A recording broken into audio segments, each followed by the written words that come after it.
Black men face some of the highest rates of chronic disease and some of the lowest access to care. And 12 News' Mercy Rain has more on how health experts, advocates, and community leaders gathered in Jackson to address those challenges. The annual Black Men's Health Equity Conference was held Saturday at Tougaloo College. The conference was hosted by the Institute for the Advancement of Minority Health.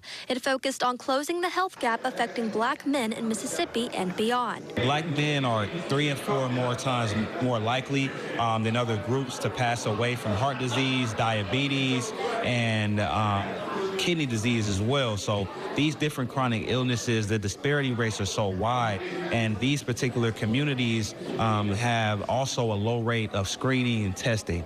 So it's very important for us to educate and provide interventions to some of these chronic illnesses as well.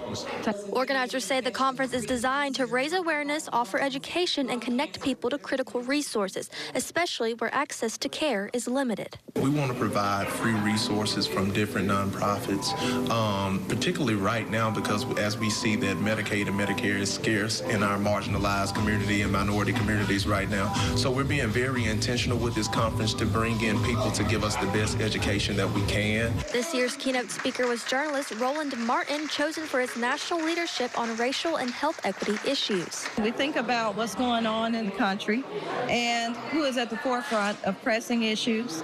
And so we found that Roland Martin is someone who has been a national voice for health equity here in this country. And so we reached out to him to see if he would come and be our keynote speaker, and thankfully he agreed to do that for us. The free event featured screenings and discussions to improve Black men's health. Organizers are already planning next year's conference. In Jackson, Mercy Rain, 12 News.